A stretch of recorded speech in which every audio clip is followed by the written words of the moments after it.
Wassalatu wassalamu ala rasulillah wala haula wala quwata illa billah amma ba'du. Yang saya muliakan Bapak Ketua BWN, Bapak Dr. Ahmad Haji Abu Bakar MM beserta seluruh jajaran BWN Jakarta. Yang saya hormati Bang Afif, Ketua Lembaga Hikmah dan Kebijakan Publik. Yang saya banggakan, saya cintai, Ketua Umum DPD MM, sahabat saya Ari Aprian Harap. Jadi dulu kalau saya nggak jadi maju dengan Mas Anies, tetap amin. Tapi Ali Muhaimin. Tapi nggak tahu itu maju juga ada DKI atau maju RT nggak jelas. Beserta seluruh jajaran para pengurus DPD IMM Jakarta dan seluruh kader-kader IMM yang hadir yang saya cintai. Bersyukur alhamdulillah pada siang sore hari ini saya bisa kembali bertemu dengan para pengurus dan kader-kader IMM, di mana bertemu para aktivis buat saya adalah kesempatan yang luar biasa untuk terus berbagi gagasan, cita-cita, dan berbagi tugas menata masa depan. Sebab negeri ini tidak boleh kita biarkan berjalan tanpa arah yang jelas, dan satu-satunya yang berhak sekaligus bisa dipercaya memimpin negeri ini adalah para aktivis-aktivis kayak saudara-saudara sekalian. Kenapa? Karena memang negeri ini begitu besar, begitu luas, begitu kaya. Tidak mungkin dipimpin tanpa persiapan, pengalaman, gagasan, pengalaman pergulatan, pengalaman penderitaan. Dan saya termasuk orang yang paling yakin bahwa pemimpin yang sukses adalah pemimpin yang pernah menderita. Nah, saudara hari ini saya lihat hidupnya menderita terus. Insya Allah pemimpin masa depan. Amin. Sebelum saya cocok berduet dengan Mas Anies Baswedan, saya juga tanya pada Mas Anies, Mas, apakah sampean pernah hidup menderita? Kata Mas Anies, saya pernah hidup mbahnya menderita. Menderita di atas menderita, di atas menderita, dan sangat menderita. Itu namanya mbahnya menderita, kakeknya menderita. Apa itu? Ketika dia setelah jadi aktivis, kemudian berkesempatan belajar ke USA dengan beasiswa yang tidak cukup, dan dia harus membiayai kuliahnya dengan bekerja di laboratorium, memberi makan ulat bahan lab itu sehari 1.500 ulat satu persatu. Dan kalau boleh nangis, itu penderitaan yang paling berat yang dia rasakan. Kalau misalkan dulu jadi pemimpin, insya Allah saya cocok. Itulah penderitaan. Tapi saya sangat senang bersahabat dengan Ali ini karena selalu punya gagasan-gagasan fresh, juga bekerja berorganisasi bukan rutinan atau ritual saja, tapi lebih kepada mengedepankan pikiran-pikiran, gagasan, dan seluruh ide-ide di dalam menjalankan seluruh perjuangannya. Makanya tema ikhtiar merawat nalar ini sangat relevan. Jangan sampai bangsa ini berjalan tanpa nalar dan gagasan yang memadai menuju masa depannya. IMM sebagai kekuatan strategis bukan saja masa depan, tetapi masa kini. Bukan saja saja persiapan melahirkan pemimpin-pemimpin masa depan yang telah dididik melalui kaderisasi yang rigid dan penuh dengan kesiapan, tantangan dan pengalaman yang memadai, tetapi juga karena hari ini laboratorium kehidupan kita, laboratorium pengalaman di dalam memahami realitas, mengelola realitas, memanage masyarakat bersama IMM ini adalah modal besar.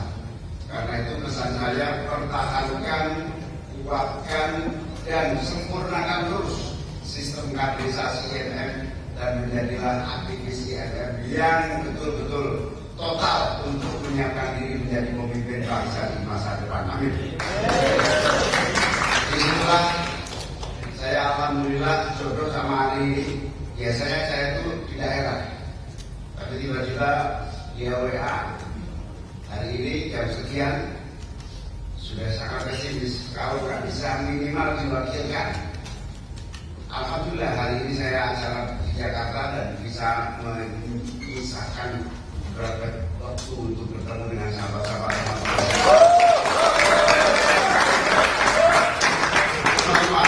sahabat-sahabat sekalian yang saya banggakan. Seperti yang kita rasakan hari ini, pada dasarnya bangsa ini membutuhkan terus ide gagasan untuk perbaikan. Tidak mungkin, apalagi kalau kita lihat hari ini usia sistem demokrasi dan reformasi yang sudah kita pilih ini sudah lebih dari 25 tahun. Biasanya sebuah sistem pemerintahan yang dipilih itu harus dievaluasi total ketika memasuki 30 tahun. Orde Baru hanya 32 tahun, sistem otoritarianisme, demokrasi terpusat, otoriter itu dengan segenap kekuatannya yang sangat lengkap, logistiknya, militeristiknya, sistem ketatanegaraan, demokrasi yang sebelum pemilu di zaman Orde Baru itu sudah diketahui hasilnya. Siapa yang menang? Itu Orde Baru. Diskusi tidak boleh, pertemuan dibatasi dan seterusnya. 32 tahun bertahan meskipun dengan seluruh kekuatan itu. Kita telah memilih sistem demokrasi dan reformasi di mana rakyat terlibat. Kenapa sebenarnya kita memilih sistem demokrasi? Karena tidak ada satupun kekuatan apalagi individu pemimpin mampu memimpin negaranya ketika semua rakyatnya tidak dilibatkan.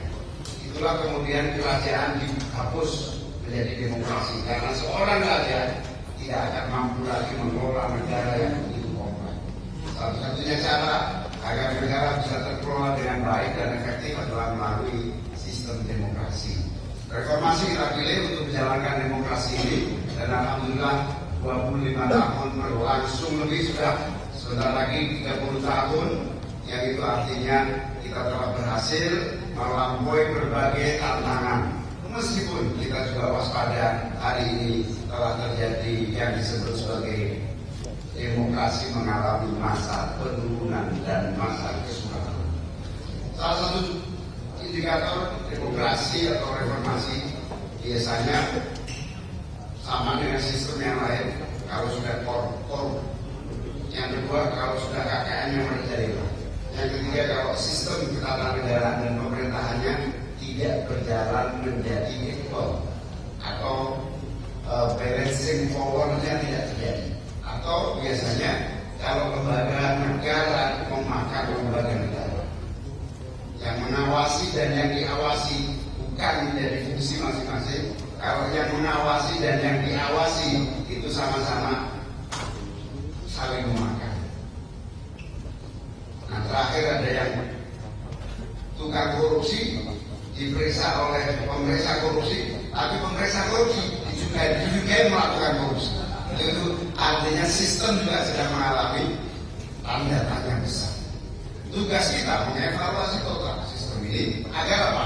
Agar bangsa ini berjalan tetap sehat, agar kekayaan negara ini tetap bisa kita kelola dan dinikmati sebesar-besarnya untuk kemakmuran rakyat. Itulah kira-kira yang menjadi pentingnya IMM untuk terus bareng-bareng dengan seluruh tokoh dan kekuatan bangsa. Saya sangat bahagia ini, saudara Ali ini aktif betul, masuk ke semua tokoh termasuk ketemu dengan saya untuk terus berdiskusi.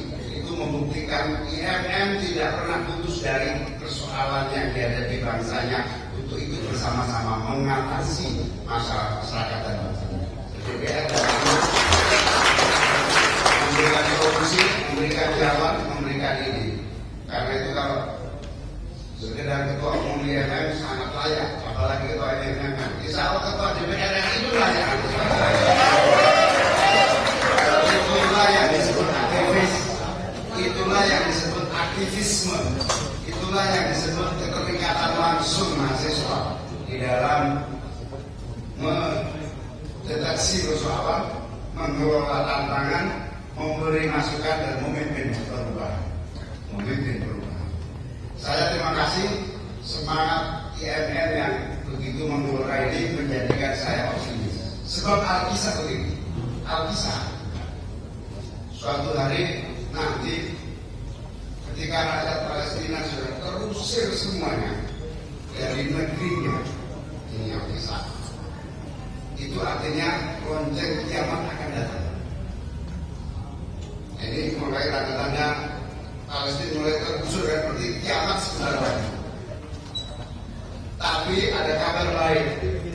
Kabar baiknya adalah akan muncul sebuah kekuatan pasukan Imam Mahdi dari arah timur. Sampai hari ini tidak terdeteksi dari arah timur itu siapa. Dan nampaknya mulai hari ini tanda-tanda kelihatan yang disebut pasukan besar Imam Mahdi dari timur adalah kekuatan Islam yang bersumber dari kekuatan timur dan tidak ada lain di mana-mana kecuali dari Indonesia.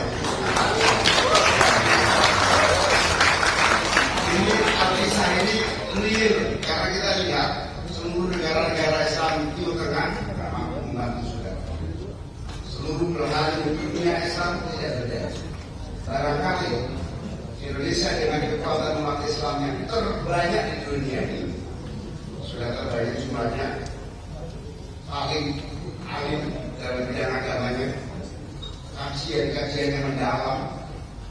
Kalau sampai semua misalnya ke beberapa negara Islam yang bahkan yang sudah labelnya Islam, kajian kedalaman keilmuan tidak sedalam dan sebanyak di Indonesia. Kalau sejauh-jauh kalau umroh aja misalnya dominasi dalam umat Islam Indonesia. Kalau yang kiri Allah Akbarnya paling kecil itu biasanya orang Indonesia. Ketika apa itu pasti orang Indonesia. Qori, Qiraah, pembacaan kitab-kitab semua suaranya dari Indonesia. Artinya umat Islam Indonesia ini dari segi potensi dan kekuatannya adalah kekuatan yang akan membawa solusi Islam dunia yang ada dari timur untuk kejayaan dan kebesaran umat Islam dan dunia. Amin ya rabbal alamin. Itulah yang kemudian menjadi pertanyaan berikutnya. Ya bagaimana umat Islam di Indonesia sendiri? Bagaimana? Tadi Al Mukarram Bapak Ahmad Al-Bakar menyampaikan, alhamdulillah perkembangannya NU dan Muhammadiyah bersatu. Bagi saya, NU dan Muhammadiyah bersatu tidak cukup.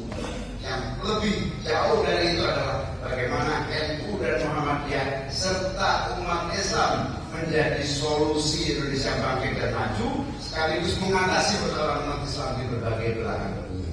Ini yang lebih besar.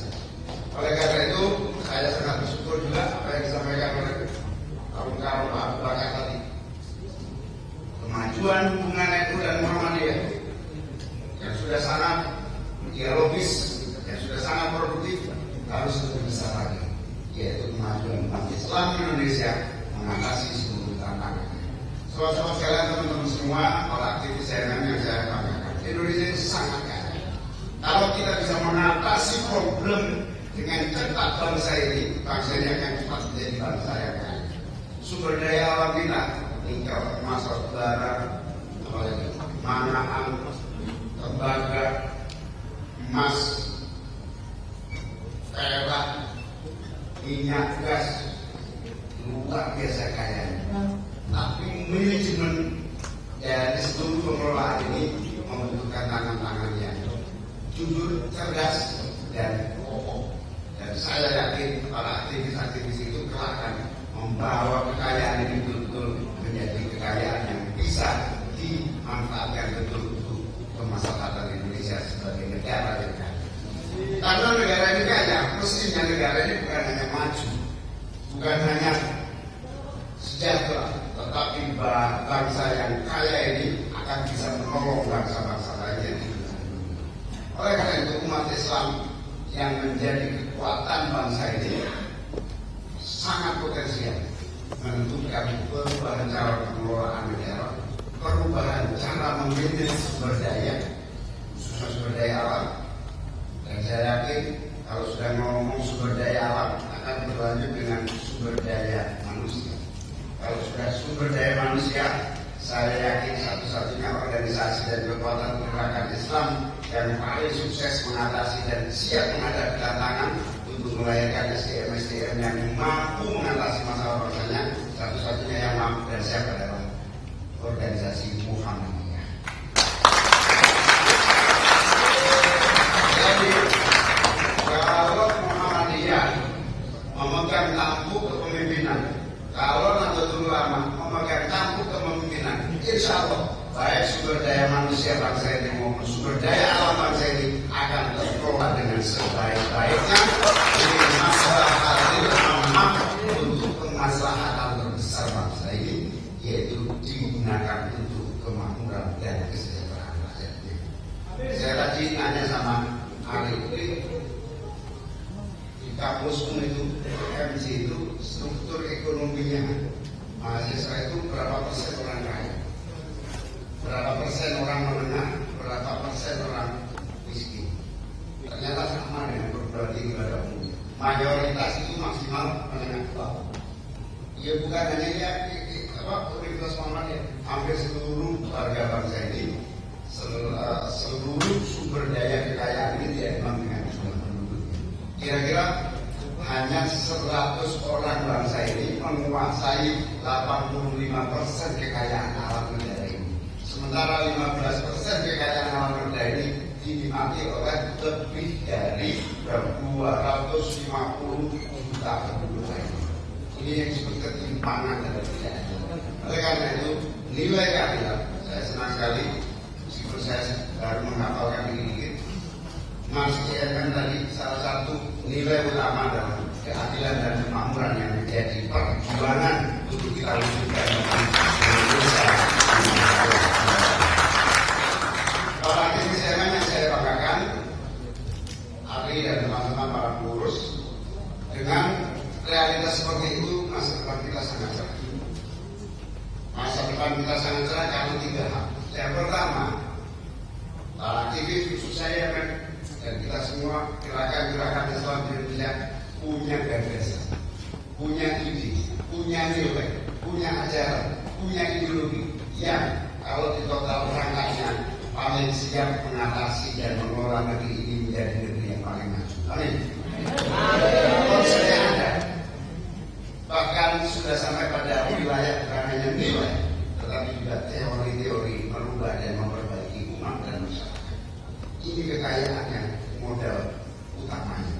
Modal yang kedua, setiap hari, setiap bulan, setiap minggu, setiap tahun kita terus organisasi seperti Muhammadiyah, NU, IMM terus memproduk orang-orang yang berkualitas, memproduk manusia-manusia unggul, memproduk kepemimpinan di semua level. Dan saya berharap lulusan IMM dimanapun harus siap dan merebut semua level kepemimpinan umat dan masyarakat untuk menjalankan seluruh gagasan dan cita-cita ini. Jadi kita akan bersyukur misalnya gini, pembangunan ini kan selama ini anggaran tersentral. Salah satu strategi agar efektif, APBN yang 3.000 triliun itu tidak boleh dikelola pusat semata. Kalau pusat semata bocornya banyak, maka harus langsung ke bawah. Ke bawah itu salah satunya desa. Dulu kita harus coba seberapa kuat kepala desa tidak korupsi. Alhamdulillah, dari segi persentase penyelewengan lebih kecil penyelewengannya di desa dibanding di kementerian dan pemerintahan. Ini fakta. Oleh karena itu, level desa, level kecamatan, level kelurahan, level kabupaten, provinsi, sampai pada pusat, ini harus betul-betul di-manage anggaran tepat sasaran. Saya menyarankan, potensi yang kedua adalah potensi kepemimpinan. Kita tiap hari memproduksi kepemimpinan. Dan saya berharap produk-produk kepemimpinan yang harus mengisi dan merebut seluruh posisi-posisi kepemimpinan publik agar semua sesuai dengan harapan dan cita-cita mewujudkan Indonesia.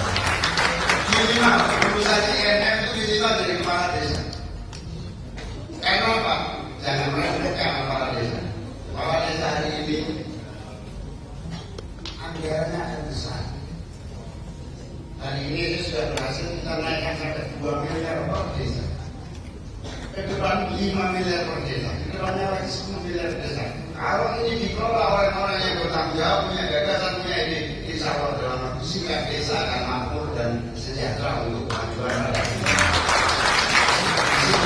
Akan ditunggu pemimpin-pemimpin yang memiliki kredibilitas, integritas di dalam mengelola anggaran ini sampai level yang paling bawah. Insya Allah kita tanggung jawab, kita punya pengalaman, kita punya kaderisasi yang sistematis di INM yang akan siap memimpin seluruh jajaran bupati, gubernur, menteri-menteri, dan akar presiden dan wakil presiden. Insya Allah stoknya ada. Syaratnya apa? Amin menang 2020. Kenapa syaratnya amin menang? Ini saya kasih tahu cerita rahasia. Ini kalau ada wartawan rahasia aja. Saya punya teman, pengusaha sukses, pengusaha kaya, sangat kaya. Mendatangi saya. Terus ini, suka nggak usah menjual. Nanti saya nggak kasih berapa pun saya minta. Asal saya nggak usah menjual. Nanti hubungan PKB kita akan ke sini. Berapa pun saya minta. Saya bilang, saya tidak cari uang. Tapi sekali saya nggak maju, aktivis di belakang saya tidak akan punya kesempatan untuk maju dalam pemerintahan. Rasanya apa? Saya nyalon Wapres ini supaya Ali Bapak bisa jadi supaya aktivis ini punya jalan. Itu yang saya maksud. Gunanya apa kita memproduk kepemimpinan kalau kemudian di satu titik kita sampai pada titik tak berdaya di dalam persaingan dan kompetisi yang sehat. Itulah cerita di balik cerita yang rahasia sebetulnya. Tapi perlu saya share kepada para aktivis supaya tahu bahwa taruhannya bukan soal uang, taruhannya bukan soal jabatan, taruhannya adalah apakah kita mampu menjadi pemimpin negeri ini yang benar-benar amanah dan melahirkan keadilan dan kemakmuran buat bangsanya. Saya mohon doa restu teman-teman, sahabat-sahabat semua, doakan semoga amin ini nanti amanah di dalam melaksanakan semua. Ini yang disebut dalam potensi kepemimpinan. Potensi yang pertama tadi jelas, yang kedua potensi kepemimpinan, yang ketiga potensi keumatan. Sudah tidak usah cerita panjang. Potensi keumatan ini akan bisa melahirkan sebuah bangsa yang mandiri, bangsa yang berswasembada, bangsa yang berdaulat, bangsa yang bukan saja menolong dirinya dan bangsanya, tetapi bangsa Indonesia yang juga menolong bangsa-bangsa lainnya ketika di dalam keterpurukan, di dalam berbagai kesulitan dan krisis yang begini. Itu adalah tantangan-tantangan kita yang insya Allah bersama kita semua para aktivis ini kita akan saling bahu-membahu menata masa depan, bukan saja masa depan yang panjang, masa depan kekinian yang ada di depan mata kita. Insya Allah kita atasi bersama karena pengalaman INM dalam sejarah perjuangannya. Para pejuang-pejuang dan aktivis yang telah menulis seluruh warisan-warisan panjang perjuangan Islam di tanah air kita. Tinggal kita bisa memanfaatkan atau tidak, tinggal kita bisa melanjutkan atau tidak, tinggal kita apakah bisa mewujudkan cita-cita para pendiri bangsa dan para pejuang-pejuang bangsa kita. Para pendiri bangsa ini, kalau saya sama Mas Anies kira-kira begini, Mas Anies itu dulu kakeknya namanya Abdul Rashid Baswedan, pejuang kemerdekaan keliling ke beberapa negara mencari pengakuan bahwa Indonesia ini harus diakui sebagai sebuah negara. Kakek tua saya, pejuang ulama yang juga peran sebagai ketua markas besar ulama di Surabaya, seangkatan. Nah, kami berdua dijodohkan oleh Allah untuk apa? Kalau yang dulu melahirkan kemerdekaan, maka kita yang hadir hari ini adalah kewajibannya menggelar buat terwujudnya kesejahteraan, keadilan, dan kemakmuran untuk Indonesia 2024 yang akan datang. Itu masih jelas. Tapi ini sekedar contoh saja. Yang ingin saya sampaikan sesungguhnya adalah telah dirintis oleh Kiai Ahmad Dahlan, telah dirintis oleh Kiai Hasyim Asy'ari, telah dirintis oleh para pendiri bangsa ini. Begitu dahsyatnya nilai doktrin ajaran sejarah yang sudah dibuat. Maka kita malu kalau kemudian anak turun Kiai Dahlan, kita semua yang hari ini ada di sini tidak bisa meneruskan karpet perjuangan itu menjadi nyata, yaitu karpet keadilan dan kemakmuran. Terima kasih atas perhatiannya. Saya tidak bisa berpanjang kata karena waktu yang sangat terbatas. Sekali lagi saya bersyukur. Saya itu kalau kumpul IMM, saya kumpul Ali ini paling senang. Kenapa? Dia bisa mengurangi umur tua saya. Jadi diskusi penting-penting itu yang muda-muda. Nah, itu kelebihannya kumpul anak muda. Moga-moga kebersamaan kita ini betul-betul manfaat untuk negeri dan bangsa kita. Amin.